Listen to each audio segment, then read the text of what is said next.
They're here. Hi everyone, welcome back to my channel, and if you are new, welcome to my channel. I am Jamie Beth.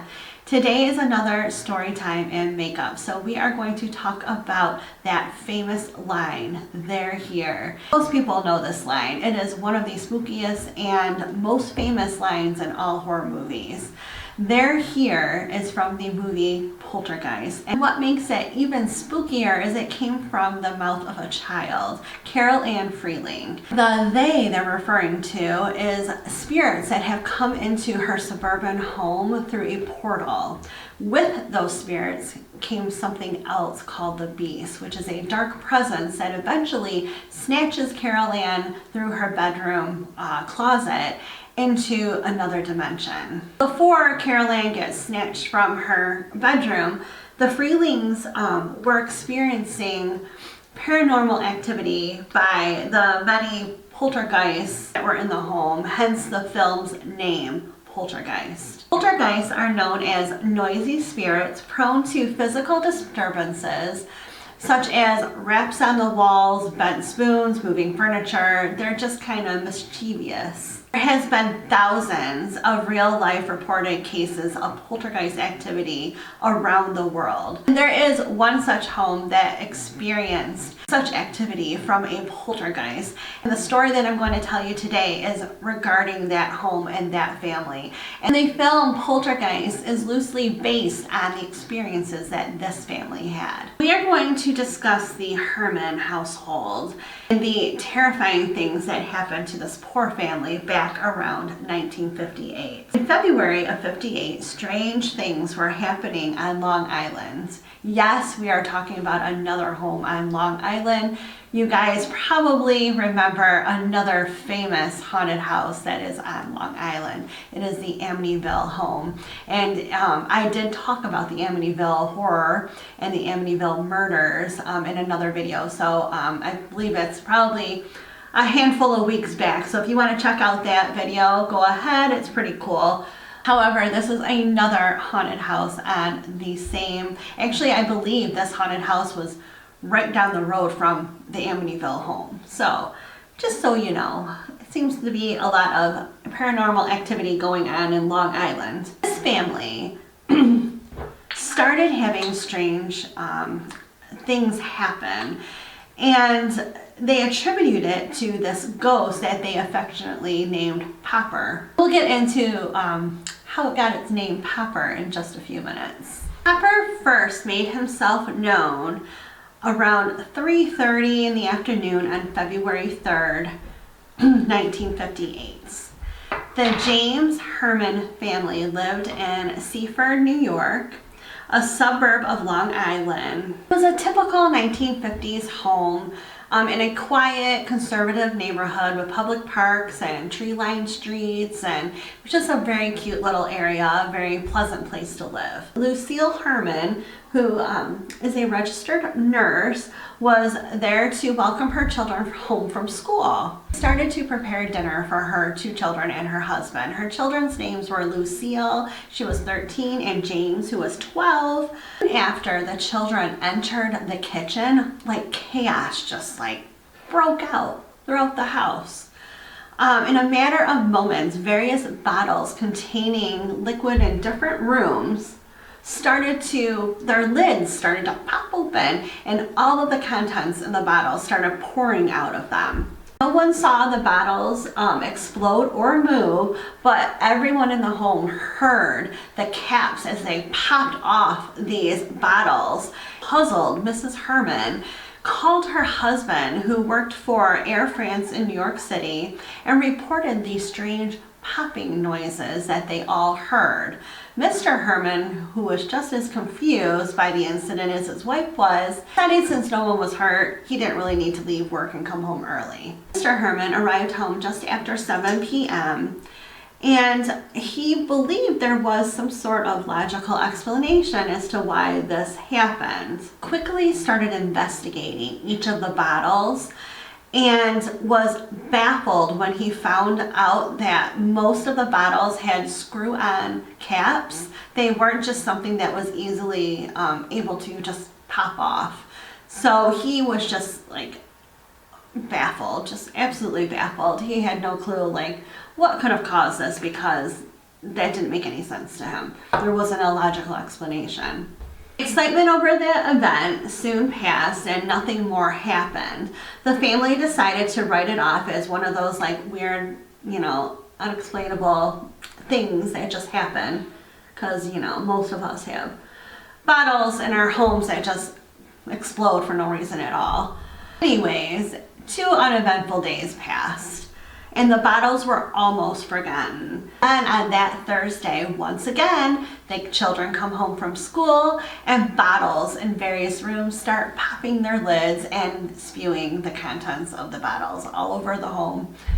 And again, everyone is just baffled by what is going on. This does not make any sense. How is this happening? What is going on? It was almost an exact repeat of what had happened a few days earlier, except for this time, even a bottle of holy water, like the lid came off and the holy water spilled onto the floor. Friday night rolls around and this happens once again, although this time Mr. Herman is home to witness this phenomenon happening. He began to suspect that it was his son playing a joke or a prank on the family.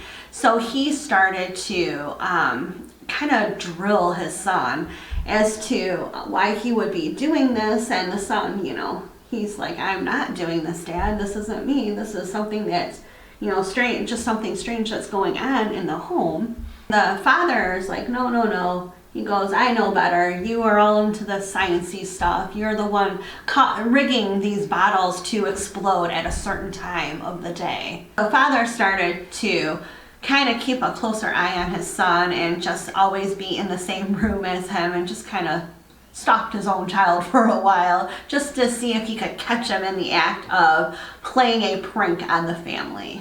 Come Sunday morning, this happens again. More bottles are popping and liquid is being spewed all over, making a huge mess in the home.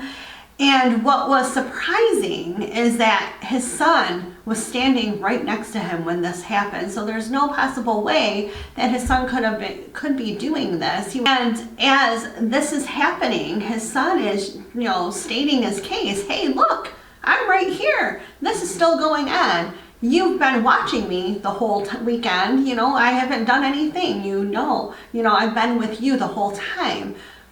It's not me, Dad. And as him and his son were going kind of back and forth, Mr. Herman noticed a bottle of medicine move across the top of the sink and fall into the basin of the sink. A moment later, a bottle of shampoo also slid across the sink and fell with a big thud on the floor. Still a little skeptical, although I don't know how he could still be skeptical. Mr. Herman searched the entire bathroom, searching for hidden wires, hidden strings, anything that he could possibly like come up with that his son might have planted as a joke or a prank. Unsure what else to do, he called the police and told them, hey, weird things are happening that we can't explain, please help us.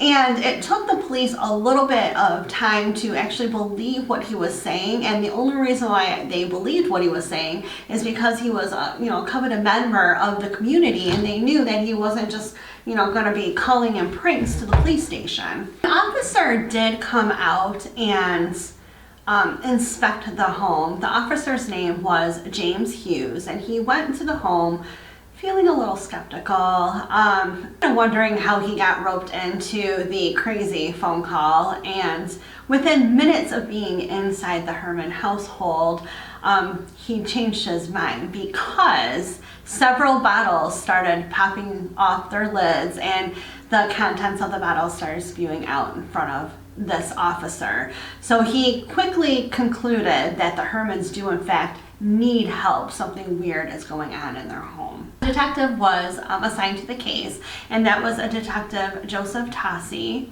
And he read Hughes' report and was, kind of intrigued by this home. While not willing to pass a judgment without actually visiting the Herman's home, he was relatively sure that some type of paranormal phenomenon was happening inside this house. And like most people who kind of went over this report with Mr. Tazi or Detective Tazi, you know, everyone thought maybe the Hermans had something to do with this crazy phenomenon that was happening within their home.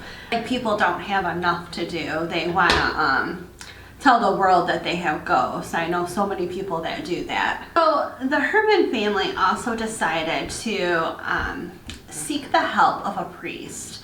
The priest came in and sprinkled holy water throughout the home and all of the rooms and whatnot. It didn't do anything. This poltergeist, known now as Popper, decided he wasn't going anywhere. News of the strange happenings inside the Herman household was soon leaked to newspapers and radio stations and television, and the public started to show a great deal of interest in what was going on inside this family's home. One person who came to the home was a physicist, and he proposed the idea that there might be some water streams going below the home, which were causing these like freak magnetic fields.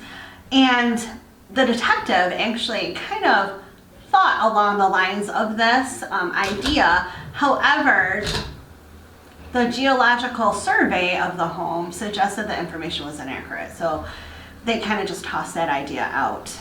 They researched everything. This family researched airplanes flying over the home and, you know, maybe causing some type of like sonic booms, you know, from passing by jets. Maybe the Air Force was practicing something, and they, like, just a whole bunch of different ideas came, and they were easily debunked.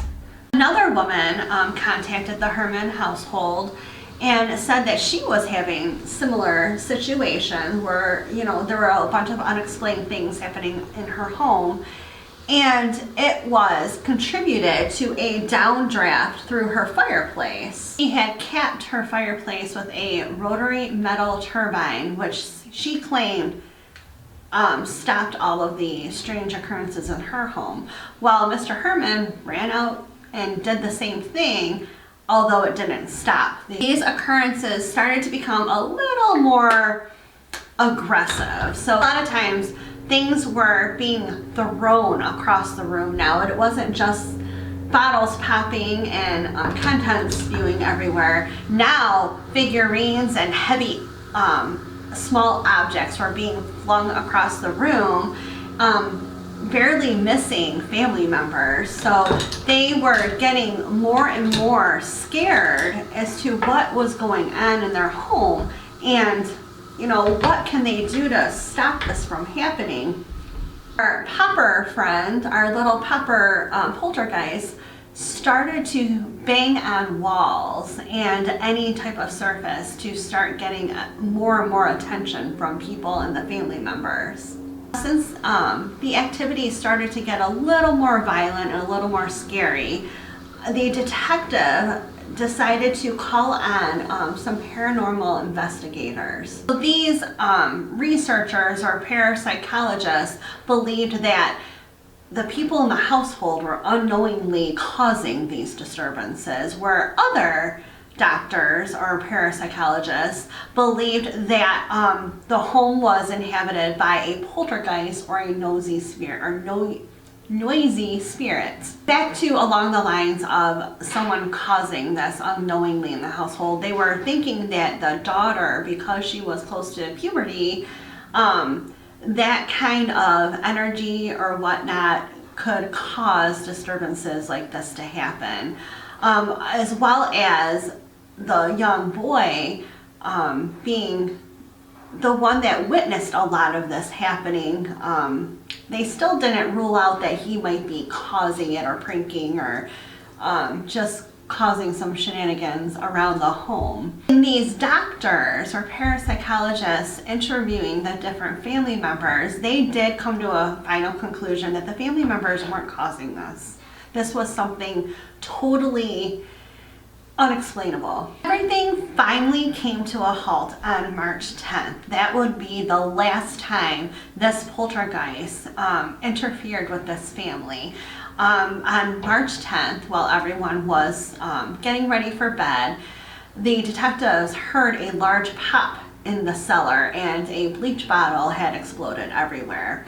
This was the last time the family experienced this poltergeist. So as quickly as Popper entered their lives, he left. Even though the activity stopped in the home, people were still very, very interested in this family's situation. There was still people researching and trying to to wrap their heads around what happened to this poor family. Although they don't have a definite solution, it's just one of those things with no rhyme or reason to it.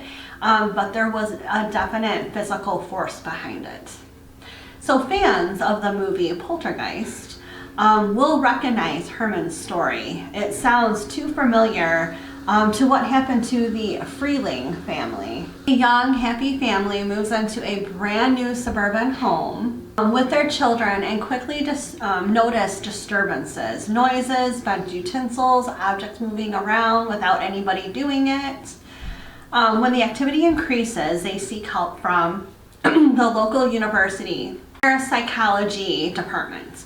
And they come and investigate the home. Eventually fed up with the lack of resolution and the disappearance of their young daughter, they seek out a psychic to help them cleanse their home. Obviously, Poltergeist is a sensationalized version of the Herman's household and their experiences. In the Poltergeist movie, there's physical apparitions, Native American burial grounds, body chomping portals, and skeletons popping out of a swimming pool. If you haven't seen the movie Poltergeist, I do highly recommend it. It was a really cool movie. It came out in the 80s. Crazy stuff, but back then it was a really scary movie. I do remember watching it when I was little and being terrified of my closet for a long time. Lucille Herman did mention in a news article that she had never seen the movie Poltergeist, even though it was loosely based on her life and experiences with a poltergeist. She's made mention that she had felt she had lived the actual nightmare. There is our story time and makeup on the phenomenon that inspired the movie Poltergeist. I hope you enjoyed this story time and makeup. If you did, give it a thumbs up and remember to hit that subscribe button down below, as well as the notification bell next to it to be notified of all of my upcoming videos. Thank you so much, and I'll see you again soon. Bye.